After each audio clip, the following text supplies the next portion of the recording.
Amém, amém, amém, glória a Deus. Eu cumprimento a amada igreja com a paz do Senhor Jesus Cristo, amém? Amém. Os irmãos podem se assentar. Eu convido a amada igreja a abrir a palavra de Deus comigo em Jonas, no capítulo de número 1.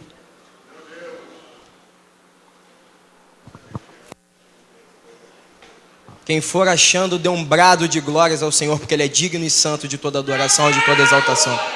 Aleluia.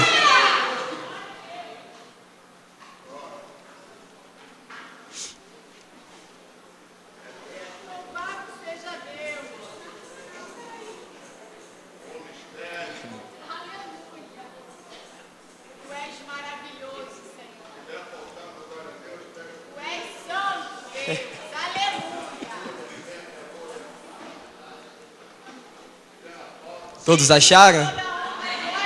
Amém. Antes de entrar no contexto dessa palavra, deixa eu profetizar algo na sua vida. Faz a mão assim de concha, assim, que eu quero profetizar algo na sua vida. Ninguém sairá daqui da mesma maneira que entrou. Eu profetizo isso em nome de Jesus. Você crê nisso? Eu creio. Você não sairá daqui da mesma forma que você entrou, amém? Amém, então. Acompanha comigo no versículo de número 1 do capítulo 1 de Jonas. Diz assim a palavra do Senhor: E veio a palavra do Senhor a Jonas, filho de Amitai, dizendo: Levanta-te e vai à grande cidade de Nínive, e clama contra ela, porque a sua malícia subiu até mim.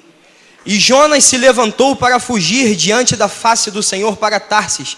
E descendo a Jope, achou que um navio ia para Tarsis. Pagou, pois, sua passagem e desceu para dentro dele, para ir com eles para Tarsis, diante da face do Senhor. Só até aqui por enquanto.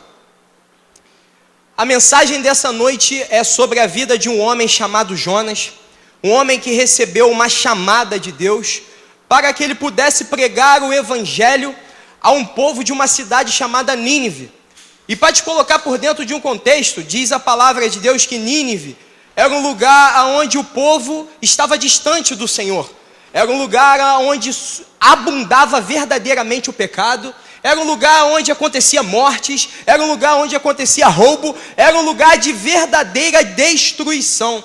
Era um lugar onde se refletia o caráter do inimigo e não o caráter de Deus. E todas as vezes que vemos no mundo, aí afora, longe de uma congregação, longe de um lugar que se prega a verdade, que é a palavra de Deus, há pessoas carentes que necessitam ouvir uma palavra. E nesse episódio aqui não era diferente. Como eu havia antes dito, esse povo necessitava ouvir uma palavra. E Deus levantou esse homem chamado Jonas com a incumbência de pregar a esse povo que necessitava ouvir uma palavra. Porém, diz o texto que eu acabei de ler, que Jonas, ouvindo a palavra de Deus, ele não quis ir para Nínive. Ele resolveu ir para Tarsis. Agora você para pensar comigo. Digamos que Nínive é à direita. Jonas foi para a esquerda. Jonas começou a ir para um lugar completamente contrário da vontade de Deus. E quando a Ana Cláudia, ela ministrava aqui, aquilo tocou no meu coração, que ela falou acerca do, me fugiu um pouco aqui da cabeça, ela falou acerca das pessoas que estão lá fora. E isso eu falei, isso tem a ver com a palavra que vai ser pregada. Lembrei agora, ela falou que a gente não deve se desviar em hipótese alguma. Porque se a pessoa que está na presença de Deus se desvia, há 7 espíritos piores do que os que habitavam nessa pessoa antes dela aceitar ao Senhor Jesus.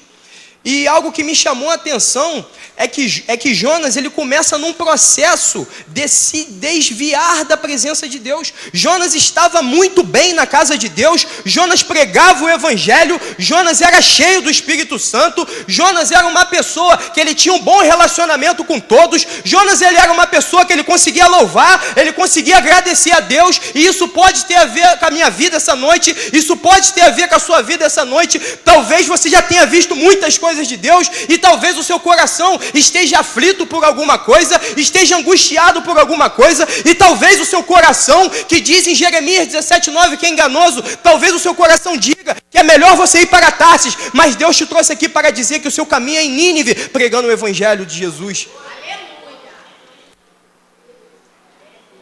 E diz o versículo 2 que a comanda de Deus foi: levanta-te e vai à grande cidade de Nínive.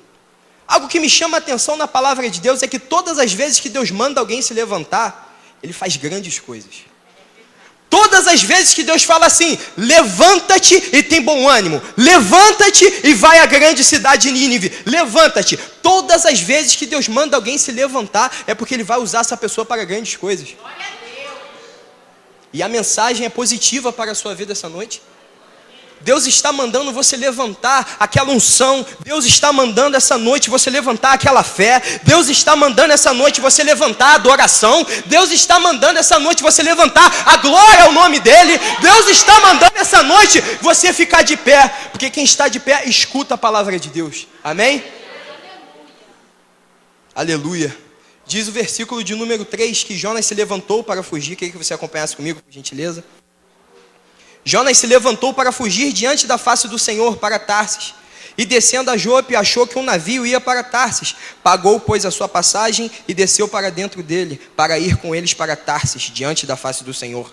Versículo 4. Mas o Senhor mandou ao mar um grande vento, e fez-se no mar uma grande tempestade, e o navio estava para quebrar-se. Então temeram os marinheiros e clamavam cada um ao seu Deus, lançavam no mar as suas fazendas que estavam no navio, para aliviarem do seu peso. Jonas, porém, desceu a lugares do porão, e se deitou e dormia um profundo sono. Essa foi a segunda etapa de Jonas. Jonas não acatou a voz de Deus, ele preferiu continuar indo para esse caminho que era o contrário da vontade de Deus. Deus mandou ele ir para Nínive, e ele continuou indo para Tarsis. E já dentro do navio, diz o texto que ele vai até o porão, e ele começa a dormir no porão. E Mateus, no capítulo 13, diz que quando o povo dormia, Satanás semeou joio no meio deles. Isso é para a minha vida. Isso é para a vida dos irmãos. Nós não podemos dormir na fé em hipótese alguma. A Bíblia nos fala: orai e vigiai. Estai atentos, pois o vosso inimigo brama ao vosso redor. Amém? A Bíblia manda que estejamos atentos, vigiando 24 horas. Só que Jonas, ele começa a dormir na fé. Jonas, ele começa um processo de morte espiritual. É como se a morte, uma definição de morte que me veio aqui à cabeça: morte é a paralisação dos movimentos. Amém? Está dando para entender em nome de Jesus? A morte é a paralisação dos movimentos. A morte espiritual também não é diferente. A morte é a paralisação dos movimentos espirituais. E isso que estava acontecendo com Jonas. Jonas não queria mais saber de Deus. Jonas não queria orar mais. Jonas não queria mais estar na casa de Deus. Jonas estava vivendo um verdadeiro esgotamento espiritual. E Jonas começa a dormir na fé. Mas Deus te trouxe aqui essa noite para te falar que em João 11:25 diz que eu sou a ressurreição e a vida. E aquele que ainda que esteja morto, viverá. Eu não sei como se encontra a sua vida essa noite, meu irmão. Mas se você entrou aqui e dentro do seu coração você sentiu aquela angústia, aquela vontade de falar assim: não é mais para mim, eu não consigo mais enxergar o evangelho como eu enxergava antes. Deus diz que Ele é a ressurreição e a vida. E se havia morte em você, Deus diz que você viverá, porque é a grande obra na sua vida em nome de Jesus. Acompanha comigo o versículo de número 6, por gentileza. Diz assim a palavra de Deus: e o mestre do navio chegou-se a ele e disse-lhe: que tens, dormente? Levanta-te e invoca o teu Deus. Talvez assim Deus se lembre de nós, para que não pereçamos. E dizia cada um ao seu companheiro: vinde e lancemos sorte, para que saibamos por que causa nos sobreveio este mal. E lançaram sorte, e a sorte caiu sobre Jonas. Então lhe disseram: declara-nos tu agora, por que razão nos sobreveio este mal? Que ocupação é a tua? E de onde vens? Qual é a tua terra? E de que povo és tu? Creio eu que o povo ficou completamente desesperado, né? O que está sobrevindo sobre nós? O que está acontecendo realmente com a gente? O que está acontecendo conosco? E eles começaram a perguntar: de onde você vem? Até então estava tudo certo. Foi você entrar dentro do navio e começou uma tempestade, o barco começou a se quebrar. De onde tu vens? E ele responde no versículo 9. E ele lhe disse: eu sou hebreu e temo ao Senhor, o Deus do céu, que fez o mar e a terra seca. Só até aqui por enquanto. A Bíblia fala em Lucas, no capítulo 15, no versículo 17, que o filho pródigo, quando ele estava num processo de dormir espiritualmente, diz o texto que ele caindo em si, ele retornou para a casa do seu pai. Porque lá havia mantimentos, lá havia riqueza, e lá havia tudo de bom para ele. Lá havia bênçãos do Senhor reservadas para a vida dele. O profeta Elias, no capítulo 19, quando ele perdeu o ânimo, ele desejou para si a morte. Mas Deus fala o quê? Jesus fala o quê? Tem de bom ânimo, pois eu venci, você vai vencer também. Amém? Se está faltando ânimo, Deus injeta agora no teu coração um duplo ânimo, uma força do Todo-Poderoso na sua vida, e você não vai morrer, você vai viver. Amém? Porque Ele é a ressurreição e a vida, e quem crê nele viverá e não morrerá. Amém? E repara só que algo interessante, que diz que o mestre do navio começou a falar com Jonas. Sabe o que eu aprendo aqui? Que Deus sempre usará pessoas para falar conosco a respeito de Jesus. Olha para o irmão que está do seu lado e fala assim: sabe por que você está aqui? Porque alguém falou de Jesus para você. E você ouviu essa palavra. Coincidência? Não é coincidência. Provérbios 16:4 diz que Deus fez todas as coisas para atender aos seus próprios fins.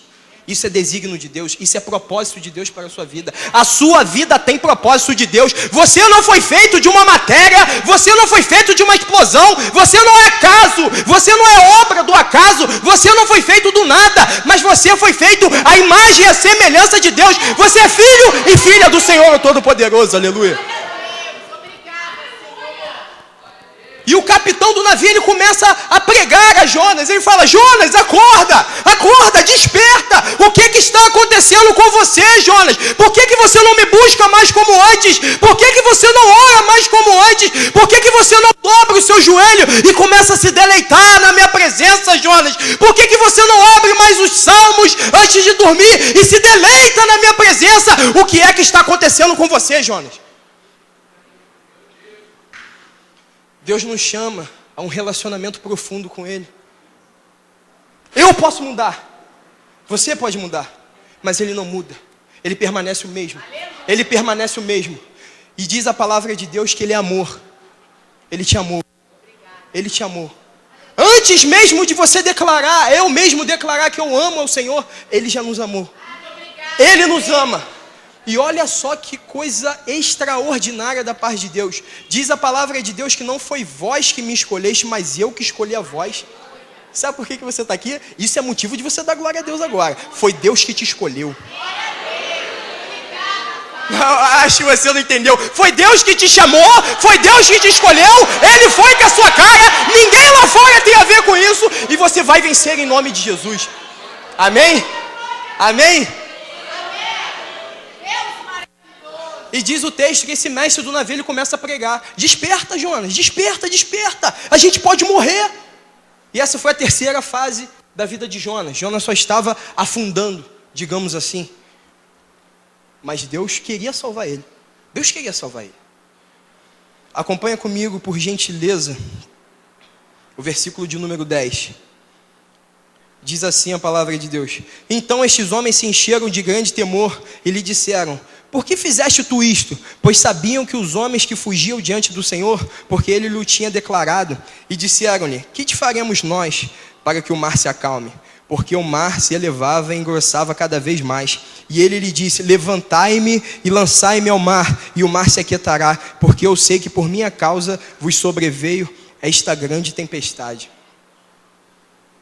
Como eu havia falado anteriormente em Lucas 15, versículo 17, diz que o filho pródigo, ele caindo em si, ele retornou à casa do pai. E foi exatamente o que aconteceu com Jonas. Jonas, quando ele caiu em si, quando ele olhou para os caminhos que ele estava andando, diz Provérbios que há caminhos que ao homem parece direito, mas o seu fim são caminhos de morte. Quando Jonas começa a entender que o caminho que ele estava seguindo era um caminho de morte, era um caminho contrário da vontade de Deus, diz o texto que ele volta. Ele volta atrás da sua decisão. Ele volta atrás da sua atitude. Ele volta atrás de algo que custaria a vida dele. Algo que me veio à mente aqui. Já pensou se Jonas... raciocina comigo aqui agora. Já pensou se Jonas não tivesse... se ele tivesse ignorado, digamos assim? Se ele tivesse ignorado. o navio já estava se quebrando. Estava tudo acontecendo de errado. Ele viu que ele não tinha que ficar longe da presença de Deus. Ele viu que ele tinha que estar dentro da casa de Deus. Creio eu que o resultado não seria positivo para Jonas. Se ele continuasse nesse caminho, não seria positivo.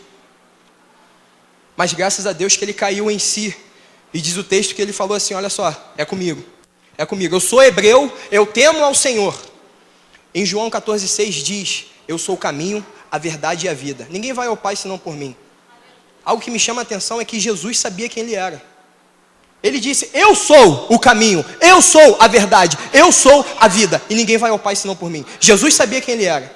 E Jonas começou a entender que ele tinha um chamado aqui na terra e que ele tinha que cumprir esse chamado aqui na terra e que ele não era obra do acaso. E é o que Deus fala para mim e para você essa noite. Você não é obra do acaso. Você não é obra de um Big Bang, de uma explosão, pum, que ninguém sabe quem foi que apertou o start ou o botão. Você não é obra do acaso. Você é filho e filha do Deus Todo-Poderoso, amém? E ele falou, é comigo, pode me lançar ao mar. Pode me lançar ao mar, que eu tenho certeza que se eu for até o mar, isso que iria lhe sobrevir, não iria acontecer. Isso não vai lhe sobrevir. E diz o texto que Jonas decide voltar atrás. E eu queria que você acompanhasse comigo o versículo de número 17. Olha o que aconteceu com Jonas. Preparou, pois, o Senhor um grande peixe para que tragasse a Jonas. E esteve Jonas 3 dias e 3 noites nas entranhas do peixe. Esteve 3 dias e 3 noites nas entranhas do peixe. Jonas passou 3 dias e 3 noites dentro das entranhas do peixe. Foi a forma que Deus achou para salvar ele na situação que ele se encontrava. E Jonas foi tragado por esse peixe. E diz o versículo 2 que Jonas, ele começa a orar, ele começa a invocar o Senhor, o Todo-Poderoso. Eu não sei como se encontra a sua vida essa noite. Eu não sei como você entrou até aqui essa noite. Eu não sei que tipo de luta você anda enfrentando. Eu não sei que tipo de batalha você anda enfrentando dia após dia. Eu não sei que tipo de angústia pode estar lhe sobrevindo. Eu não sei qual é a batalha que você anda enfrentando dentro das suas emoções, dentro do seu coração. Eu não sei o que tenta te afastar de Deus, mas eu quero te falar uma coisa. A receita de Jonas, diz o capítulo 2, que Jonas ele começa a invocar o Senhor Todo-Poderoso. E quando alguém invoca Deus, diz a palavra de Deus que Deus desce com resposta. Quando invocamos ao Senhor, Deus desce com resposta. Pois diz a palavra de Deus em Salmos 55, verso 15: invoca-me no dia da tua angústia, eu te livrarei e tu me glorificarás. Isso é uma promessa que é para mim e que é para você. Invoca-me no dia da tua angústia, invoca-me no dia da tua angústia. Catuca o irmão que está do seu lado e fala assim: invoca o Senhor no dia da tua angústia. Faz o teste. Ele te livrará.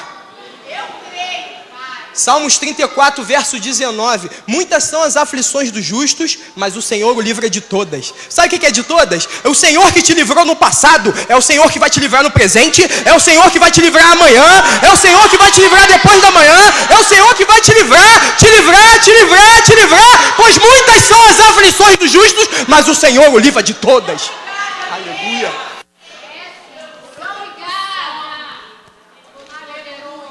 Acompanha comigo a oração que Jonas fez. Capítulo 2, por gentileza. E orou Jonas ao Senhor, seu Deus, das entranhas do peixe, e disse: na minha angústia clamei ao Senhor, e ele me respondeu. Do ventre do inferno gritei, e tu ouvistes a minha voz, porque tu me lançaste no profundo, no coração dos mares, e a corrente me cercou. Todas as tuas ondas e todas as tuas vagas têm passado por cima de mim. E eu disse: lançado estou diante dos teus olhos. Todavia tornarei a ver o templo da tua santidade. As águas me cercaram até a alma, o abismo me rodeou, e as águas se enrolaram na minha cabeça. E eu desci até os fundamentos dos montes, os ferrolhos da terra correram-se sobre mim para sempre. Mas tu livraste a minha vida da perdição. Ó Senhor meu Deus, quando desfaleci em mim a minha alma, eu me lembrei do Senhor, eu me lembrei do Senhor. Todas as vezes, lembre-se do Senhor, porque Ele é a vossa esperança. Continua no texto: eu me lembrei do Senhor, e entrou a ti a minha oração no templo da tua santidade. Os que observam as vaidades vãs, deixa a sua própria misericórdia, mas eu te oferecerei sacrifício com voz de agradecimento: o que votei pagarei, do Senhor vem a salvação. Falou, pois, o Senhor ao peixe, e ele vomitou a Jonas na terra. Amém. Sabe o que eu aprendo aqui? Uma oração humilde. Jonas estava indo por um caminho distante da vontade de Deus. Jonas, ele sabia bem o que era a intimidade que ele tinha com Deus e algo que ele estava perdendo de Deus. Por mais que a distração estivesse ocupando mais a mente dele, ele reparou que algo estava errado. Ele reparou que algo tinha que ser mudado. Ele reparou que algo tinha que ser substituído na cabeça dele. Ele reparou que não poderia continuar da mesma forma que estava. E talvez essa noite essa mensagem tenha a ver com a sua vida. Talvez essa noite você consiga identificar que algo tem que ser mudado na sua vida, que algo tem que ser substituído na sua vida, que algo precisa ser aceito na sua vida, dentro do seu coração. E Deus te trouxe aqui essa noite para liberar essa palavra para você, liberar essa palavra no seu coração e te dizer que Jonas teve o escape dele quando ele invocou o Senhor Todo-Poderoso. E é esse mesmo escape que Deus quer liberar para a sua vida, no dia da angústia, no dia do sofrimento, no dia da batalha, no dia da perseguição. Invoque ao Senhor Todo-Poderoso. Ele te livrará e te responderá, e você glorificará o nome dele. Essa é a mensagem da parte de Deus. Eu agradeço a minha oportunidade. Eu não sei se tem pessoas aqui que ainda não tiveram a oportunidade de aceitar o Senhor Jesus como Salvador das suas vidas. Uma vez na minha vida, como eu havia falado no início, eu precisei tomar uma decisão na minha vida. Algo estava de errado na minha vida. Era como se fosse um cachorro, vou tentar fazer uma alusão, é como se fosse um cachorro atrás do rabo. Eu rodava, e eu tinha que buscar algo para suprir o vazio existencial que existia no meu coração. E quanto mais eu rodava, mais eu via que a vida era de círculos, que era uma vida vazia, que era uma vida sem sentido. Eu costumo dizer que pior que a morte é uma vida sem sentido, uma vida sem propósito, uma vida como se fosse uma planta que nasce, cresce, reproduz e morre. Eu vejo tantos artistas aí na mídia que o sonho deles era ser grandes cantores, grandes compositores, e quando eles realizaram o sonho deles, a vida perdeu o sentido. A vida perdeu completamente o sentido, e alguns até se suicidaram, vocês sabem muito bem disso. Mas a proposta essa noite não é a minha proposta, não é a proposta do homem, Renan, mas a proposta essa noite é do Deus Todo-Poderoso para você. Eu não sei se existem pessoas aqui que ainda não fizeram uma entrega da sua vida por completo no seu coração. Mas se você está sentindo algo no seu coração que você nunca sentiu, se você está sentindo algo que você não consegue expressar isso com palavras, você fala assim: isso é diferente de tudo aquilo que eu senti. Eu senti arrepios aqui que mexeram comigo, completamente diferente de um arrepio de um jogo de futebol, completamente diferente de um arrepio de um grito de uma torcida. Se você consegue identificar que dentro de você o seu coração sente algo que você nunca sentiu, eu queria te convidar para levantar a sua mão, para você entregar a sua vida para Jesus. E eu queria fazer uma oração por você.